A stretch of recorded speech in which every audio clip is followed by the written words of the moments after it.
Selamat siang, perkenalkan saya Igusti Bagos Agung Bayu Pramana Yuda dari kelas IF 4107.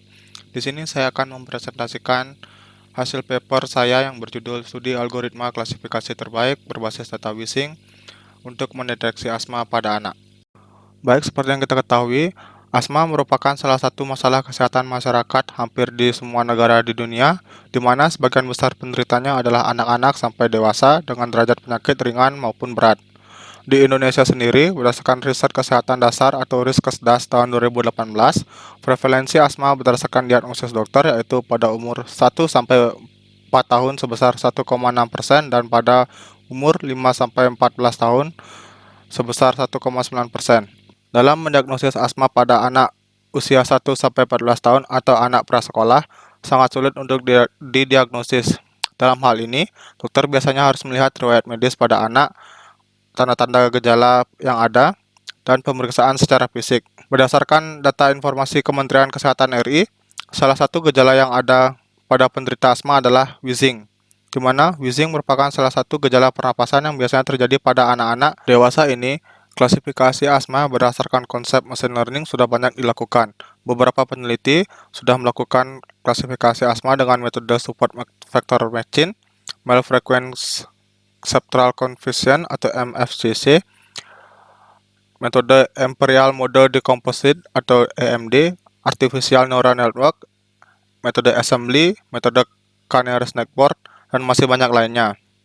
Namun, dari sekian banyak penelitian yang dilakukan dalam mendeteksi wheezing, luaran yang dihasilkan berbeda-beda. Hal ini disebabkan karena algoritma klasifikasi digunakan masih memberikan akurasi yang berbeda. Salah satunya adalah algoritma yang banyak digunakan yaitu support matching vector dan convolutional neural network. Kedua algoritma tersebut mampu memberikan akurasi yang sangat tinggi dengan selisih yang minim. Berdasarkan latar belakang yang saya paparkan tadi, adapun rumusan masalah yang didapatkan adalah sebagai berikut. Pertama, bagaimana melakukan studi algoritma klasifikasi terbaik untuk meningkatkan akurasi deteksi wheezing.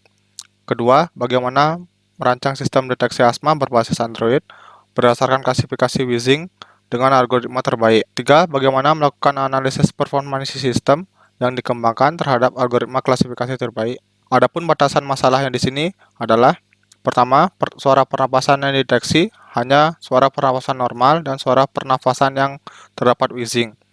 Kedua, luaran minimal yang dihasilkan dari klasifikasi ini adalah suara wheezing berdasarkan akurasi, spesifitas, dan sensitivitas.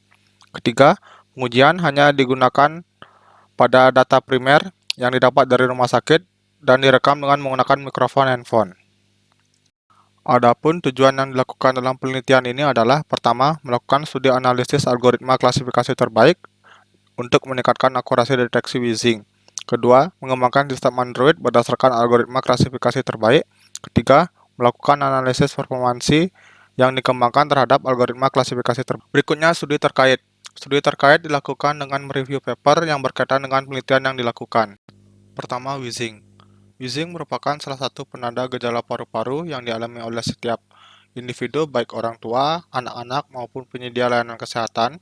Dalam International Study of Asthma and Allergies in Childhood atau ISAAC, wheezing digunakan sebagai parameter asma. Wheezing terjadi secara berulang-ulang dengan pitch yang tinggi dan sering terdengar saat ekspirasi. Berikutnya ada metode support matching vector atau SPM.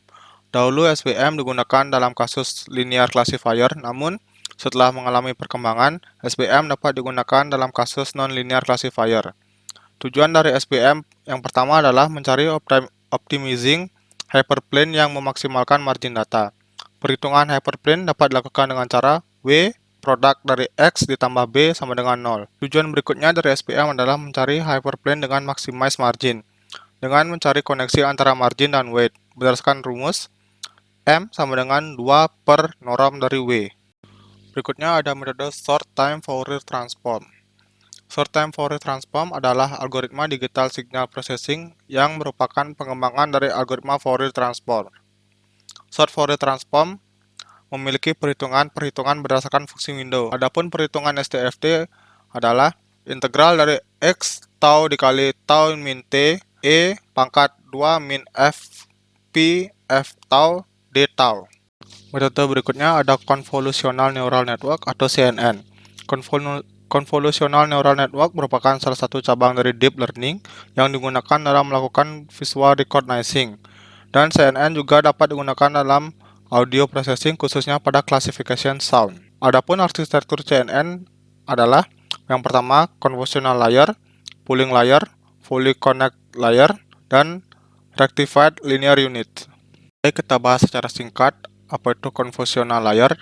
Ini merupakan gambar dari convolutional layer, di mana convolutional layer digunakan sebagai feature extraction dengan menggeser filter yang ada dengan menggunakan operation dot antara input dan nilai filter, sehingga mendapatkan sebuah output yang disebut dengan activation map.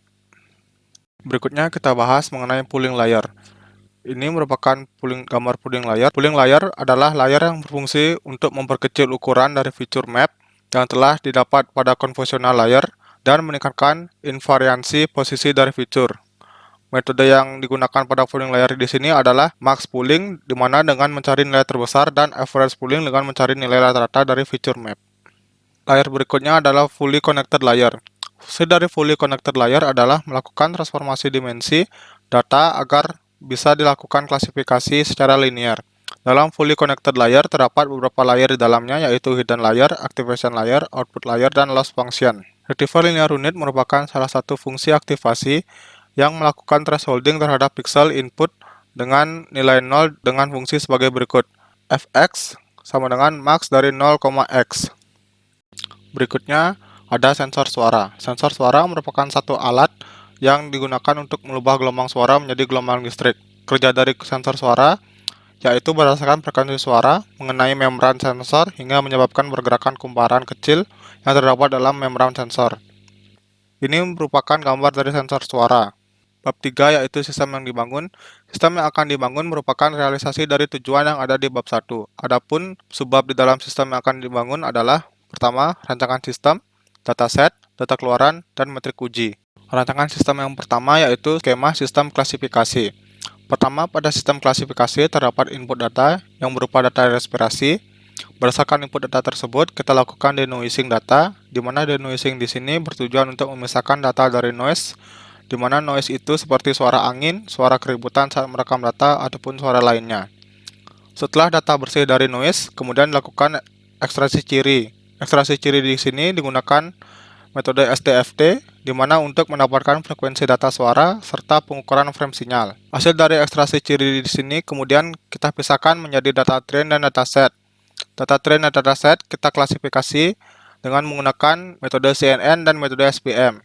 Hasil dari klasifikasi di sini berupa data Wizing dengan tingkat akurasi, spesifitas, serta sensitivitas. Kemudian data keluaran kita simpan di database server, dan sistem klasifikasi berbasis Android akan mengakses database server dan mengambil hasil dari klasifikasi pada sistem Wizing. Kemudian sistem klasifikasi berbasis Android akan menampilkan data Wizing dengan akurasi, spesifitas, dan sensitivitas. Rancangan sistem berikutnya adalah algoritma klasifikasi. Di sini algoritma klasifikasi yang digunakan yaitu support vector machine dan convolutional neural network. Adapun alur-alurnya, yang pertama kita inputkan data respirasi dulu, kemudian data respirasi kita ekstraksi ciri. Setelah ekstraksi ciri, kita pisahkan datasetnya menjadi dataset SPM dan dataset CNN. Kemudian berdasarkan dataset tersebut, kita lakukan klasifikasi dengan menggunakan algoritma SPM dan klasifikasi menggunakan algoritma CNN. Berdasarkan hasil klasifikasi, kita bandingkan hasilnya manakah algoritma yang mempunyai akurasi lebih tinggi. Kemudian selesai. Berikutnya ada dataset yang digunakan. Dataset yang digunakan pada penelitian ini adalah jenis data primer, yaitu suara pernapasan pasien yang diambil dari rumah sakit dengan fokus terhadap anak usia 1-14 tahun yang pernah atau dicurigai mengalami penyakit asma dengan menggunakan mikrofon. Adapun data keluaran yang diharapkan pada sistem ini adalah data suara pernapasan yang sudah diklasifikasi apakah terdapat wheezing atau tidak, dan hasil akurasi, sensitivity, dan specificity. Kemudian data yang telah digolongkan wheezing atau tidak akan dikirim ke database server dan dikirimkan ke aplikasi handphone. Berikutnya ada metrik uji. Metrik uji di sini kita gunakan sebagai acuan dalam pengklasifikasian data. Yang pertama ada persamaan akurasi dengan rumus spesifitas ditambah sensitivitas per 2. Yang kedua ada persamaan spesifitas dengan rumus TN atau true negative per true negative plus false positif. Berikutnya ada persamaan sensitivitas dengan rumus true positif per true positif ditambah false negatif. Berikutnya ada evaluasi. Hasil pengujian yang dilakukan dengan menggunakan 50 sampel dataset yang berisi data Wishing dan data normal di dalamnya dengan 10 kali pengujian. Adapun hasil yang didapat berdasarkan pengujian yaitu algoritma support matching factor atau SPM berdasarkan metrik uji, akurasi sebesar 0,9517 atau 95,17%, sensitivity sebesar 88,5%, specificity sebesar 87,6%, algoritma konvolusional neural network atau CNN berdasarkan matriks uji, akurasi sebesar 93,2%, sensitivity sebesar 86,5%, specificity sebesar 84,6%. Berdasarkan hasil pengujian yang dilakukan, dapat dilihat bahwa hasil yang diberikan algoritma konvolusional neural network atau CNN memiliki hasil selisih sekitar 0,0197. Hal ini dikarenakan pengaruh dari hidden layer yang digunakan pada pengujian di algoritma CNN. Yang terakhir yaitu kesimpulan. Berdasarkan hasil yang didapat pada penelitian ini, maka diambil kesimpulan bahwa algoritma SPM memiliki akurasi lebih besar daripada CNN. Hal ini disebabkan oleh hidden layer yang digunakan pada algoritma CNN. Di sini peneliti mengharapkan pada penelitian berikutnya dapat dilakukan analisis pengaruh hidden layer terhadap hasil klasifikasi pada algoritma CNN. Sekian presentasi dari saya. Mohon maaf bila ada salah-salah kata. Terima kasih.